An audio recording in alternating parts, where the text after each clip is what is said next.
Assalomu alaykum hurmatli talabalar. Kiber xavfsizlik asoslari fanidan demak axborotlarni himoyalashning texnik vositalari haqida mavzuni boshlaymiz. Reja asosida axborot sirqib chiqadigan texnik kanallar haqida ma'lumotga ega bo'lasizlar. Axborotlarni himoyalashning texnik vositalari. Demak, axborotni sirqib chiqadigan texnik kanallar deganda texnik vositalarning ishlash jarayonida paydo bo'luvchi turli tabiatli qo'shimcha nurlanish hisobiga axborotning bexosdan uzatilishi tushuniladi. Kanal kirish yo'liga dastlabki signal ko'rinishida axborot qabul qilinadi. Dastlabki signal bu axborot manbaidan olinadigan axborot eltuvchidir. Quyidagi signal manbalarini ko'rsatish mumkin. Elektromagnit va akustik to'lqinlarni qaytaruvchi kuzatuv obyekti. O'zidan optik va radio diapazonlarda elektromagnit to'lqinlarni tarqatuvchi kuzatuv obyekti. Funksional aloqa kanalining peredatchigi. Yashirincha o'rnatilgan qurilma. Xavfli signal manbai. Axborot bilan modulyatsiyalangan to'lqinlar manbai. Bu yerda jadvalda ko'rib turibsizlar, axborot sirqib chiqadigan texnik kanallar eltuvchining fizik tabiati bo'yicha bo'limlarga bo'lingan, informativligi bo'yicha bo'limlarga bo'lingan, ishlash vaqti bo'yicha va strukturasi bo'yicha. Ushbu rasmda mana ko'rib turibsizlar, qo'shimcha elektromagnit nurlanishlarda shaxsiy kompyuterning qo'shimcha elektromagnit nurlanishi, shaxsiy kompyuterning qo'shimcha elektromagnit nurlanishini tutib olish.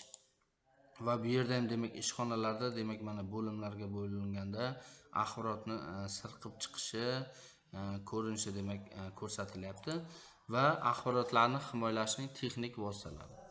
Xavfsizlikni ta'minlash muammosi kompleks xarakterga ega. Uni hal qilish uchun huquqiy hamda tashkiliy choralar va dasturiy texnik ta'minotni identifikatsiya va autentifikatsiya ruxsatni boshqarish protokollari va audit kriptografiya birgalikda ko'rish talab etiladi. Texnik kanallar orqali axborotni himoyalash quyidagicha bo'ladi. Eng muhimi qo'riqlash va o't o'chirish, yong'in haqida xabar berish, raqamli video kuzatuv, nazoratlash va ruxsatlarni boshqarish. Ushbu rasmda ko'rinib turibdi, ya'ni o'sha bu yerda texnik vositalar orqali himoyalash mumkin bo'lgan axborotni chiqib ketish kanallari ko'rsatilgan. Kamida 9 ta bo'limdan iborat ko'rib turibsizlar. 1, 2 raqamlarda o'sha akustik tebranishlarning tarqalishi, vibratsion tebranishlarda, eshitish mikrofoni, eshitish vibratdatchigi, deraza, isitgich batareykalari, havo tozalagich, eshik va boshqalar. Quyidagi axborotlarni o'sha himoyalashda texnik vositalardan quyidagi birinchi vosita bu metal detektor. Garrett PED 65i 33 ta belgi bo'yicha 10 sm oraliq bilan predmetni aniqlaydi. -15 gradusdan +70 gradus haroratda ishlaydi. Bu refit texnologiyasi bunda juda katta kutubxonalarni nazorat qilish uchun ham ishlatiladi. Buni amaliy ko'rinishi quyidagicha. Mana 33 ta belgi orqali o'sha inson o'tayotgan bo'lsa, ya'ni o'sha qurilma aniqlab beradiki, qaysi vositalarni olib kirayotganligida. Bu yerda o'sha o'zini monitori inson o'tayotganda hamma ko'rinishi aytib o'tilgan. Ishlatilishi dunyoning ko'plab eng yaxshi aeroportlarida, transport xavfsizligi boshqarmasi tomonidan tasdiqlangan va sud binolari, qamoqxona, maktablar, muassasalar, maxsus tadbirlar xavfsizlikni nazorat punktlarida qo'llaniladi. Bu yerda mana o'sha amaliy o'sha qo'llanish jarayonida ko'rsatib o'tilyapti bu rasmlarda. Inson o'tishi bu yerda har birini o'sha ko'rsatib o'tilgan. Imkoniyatlari qanaqa? Turli xil mehnat sharoitlari uchun 22 ta standart dastur, aeroport, maktab, sud, qamoqxona, xavfsizlik muassasasi va boshqalar. LCD displeyda ish parametrlarining holatini ko'rsatadi. 2 darajali paroldan iborat. Ish tilini tanlash rus, ingliz, ispan, turk, nemis tili. Ovoz va yorug'lik belgisi, imkoniyatlar 1 daqiqada 50-60 kishi, og'irligi 64 kilogramdan iborat.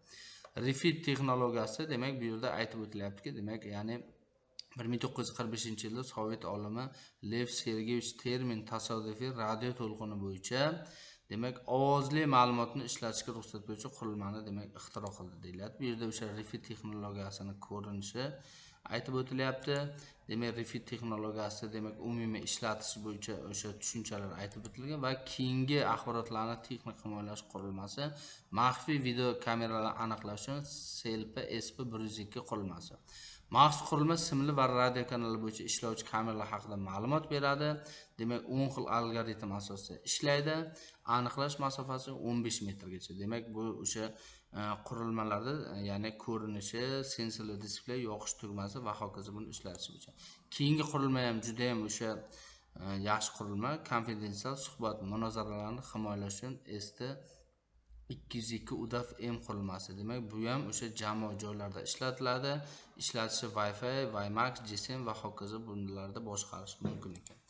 Keyingisi san'ata, elektr toki yoki yerga ulash vaqtida axborot chiqib ketishdan himoyalaydi. Vibroakustik signallardan himoyalovchi VNG, demak 012GL va NG 006D qurilmasi. Bu maxsus qurilma devorda, polda, tomda, olov sezichlarda, issiqlik trubalarida, suv trubalarida, shamollatish kanalida va eshik qulflarida ovoz chiqib ketishini oldini oladi.